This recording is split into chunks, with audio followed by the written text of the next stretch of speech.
नमस्कार, स्वागत आहे तुमचे माझ्या नवीन रेसिपीमध्ये। आज आपण बनवत आहोत कुरमुरे वापरून ऑनियन उत्तप्पा। तुम्ही या उत्तप्प्याचं बॅटर अगदी 5 मिनिटांमध्ये बनवू शकता आणि हा उत्तप्पा बनवायला खूप जास्त वेळसुद्धा लागत नाही। अगदी 10 मिनिटांमध्ये आपण हे उत्तप्पे बनवू शकतो। तर हे उत्तप्प्याचं बॅटर कसं बनवायचं आणि ह्यासाठी काय काय साहित्य लागणार आहे ते आता आपण पाहूया। तर ह्यासाठी मी इथे घेतलेले आहेत 1 वाटी कुरमुरे आणि जर 1 वाटी कुरमुरे असतील तर आपल्याला इथे अर्धा वाटी रवा घ्यायचा आहे। रवा कोणताही जाड बारीक कोणताही रवा चालेल आणि अर्धा वाटी आपल्याला इथे लागणार आहे दही। कोणत्याही एका वाटीचं माप आपल्याला सेट करायचं आहे आणि त्यापासूनच आपल्याला हे प्रमाण मोजून घ्यायचं आहे। सोबतच थोडेसे चिली फ्लेक्स घेतलेले आहे, नंतर सांबार मसाला घेतलेला आहे थोडासा आणि एक बारीक चिरलेला कांदा। मस्त अशी हे उत्तप्पे अगदी 10 मिनिटांमध्ये तयार होतात। तर आता आपण कृतीला सुरुवात करूया। तर कृती करायसाठी आधी आपण जे कुरमुरे घेतलेले आहेत 1 वाटी, हे कुरमुरे आपण मिक्सरच्या भांड्यामध्ये घेऊया।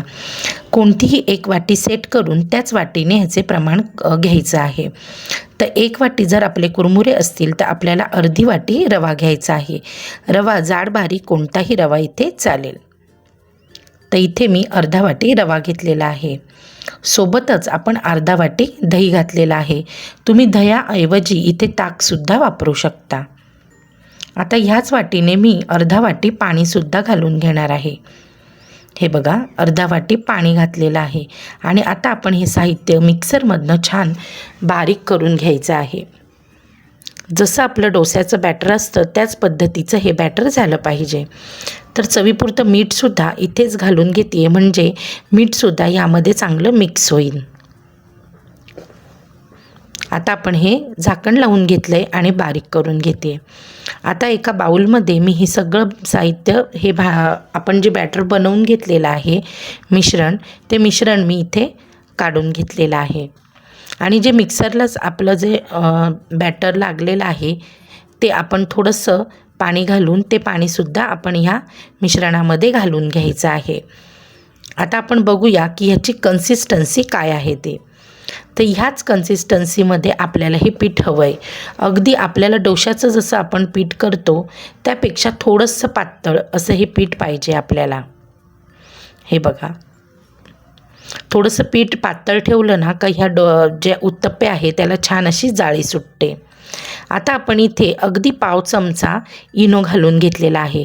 आपल्याला पूर्ण इनोचं पाऊच घालायचं नाही आहे, तर फक्त पाव चमचा इथे आपण इनो घालायचा आहे आणि छान असं हे मिक्स करून घ्यायचं आहे म्हणजे इनो चांगलं आपल्या बॅटरमध्ये मिक्स झालं पाहिजे। तुम्हाला दिसतच असेल की जसं आपण इनो टाकला तसं या बॅटरला फ्लफी झालेला आहे। आता आपण तवा छान मस्त तापवून घेतला आहे आणि त्यावर ब्रशने थोडंसं तेल लावून घ्यायचं आहे। तेल लावून आता आपण त्यावर पाणी शिंपडवायचं।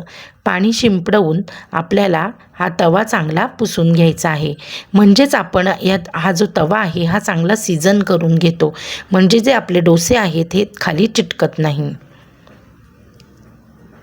हे बघा, असं छान असं सगळीकडनं हे पाणी आपण पुसून घेतलं आहे।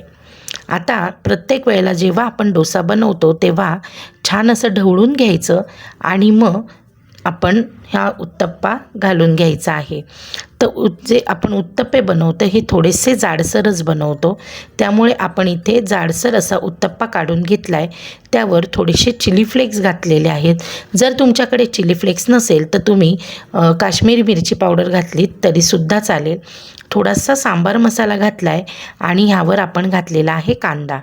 तुम्हाला हवा तितका कांदा तुम्ही इथे वापरू शकता। आता कांदा आपला सुटू नये म्हणून अशा पद्धतीने आपण कालथ्याने हा दाबून घ्यायचा म्हणजे कांदा जेव्हा आपण पलटी मारू, हा उत्तप्पा जेव्हा आपण पलटी मारू तेव्हा हा कांदा सुटणार नाही। आता आपण जे उत्तप्पा बनवला आहे त्याच्या चारी बाजूने व्यवस्थित असं तेल सोडून घेतलं आहे आणि 1-2 मिनटं चांगला हा जो उत्तप्पा आहे हा चांगला तव्याला सेट झाला पाहिजे। असा सेट झाल्यानंतर खालून व्यवस्थित असा भाजल्या गेल्यानंतर मग आपण हा उत्तप्पा पलटवून घ्यायचा। तर अगदी मीडियम गॅसवर आपल्याला हा उत्तप्पा भाजून घ्यायचा आहे। तर तुम्हाला दिसत असेल का एका बाजूने म्हणजे खालच्या बाजूने हा उत्तप्पा चांगला भाजला गेला आहे। आता आपण हा पलटी करून दुसऱ्या बाजूने अगदी मिनिटभर भाजून घ्यायचा आहे आणि ह्या बाजूने सुद्धा मी व्यवस्थित तेल लावून घेतलेलं आहे आणि अगदी 2 मिनिटांमध्ये आपला हा उत्तप्पा तयार होतो। तर आता आपला हा उत्तप्पा तयार झाला आहे, मी प्लेटमध्ये काढून घेते। आता ह्या उत्तप्प्यासोबत तुम्ही शेंगदाण्याची चटणी, खोबऱ्याची चटणी किंवा अगदी सांबारासोबत किंवा काही नसेल तरीसुद्धा हा उत्तप्पा खूप सुंदर लागतो। तर तुम्हीसुद्धा अशा पद्धतीने हा उत्तप्पा नक्की बनवून पहा। अगदी मुलं शाळेतून यायची वेळ झाली आहे आणि पटकन त्यांना काहीतरी खाऊ घालायचं आहे, त्यावेळेला हा उत्तप्पा अगदी उत्तम पर्याय आहे आणि मस्त पटकन 10 मिनिटांमध्ये तयार होतो। अगदी पाहुणे आलेले असतील आणि त्यांना काहीतरी खाऊ घालायचं आहे, त्यावेळेला सुद्धा तुम्ही हा उत्तप्पा त्यांना बनवून देऊ शकता। आणि तुम्हाला जर माझी ही रेसिपी आवडली असेल तर नक्की लाईक, शेअर, सबस्क्राईब करा, बेल आयकॉन दाबायला विसरू नका। आणि अशाच अजून कोणत्या रेसिपी हव्या असतील तर मला कमेंटमध्ये नक्की कळवा। चला तर मग पुन्हा भेटूया आपल्या पुढच्या व्हिडिओमध्ये। Bye bye.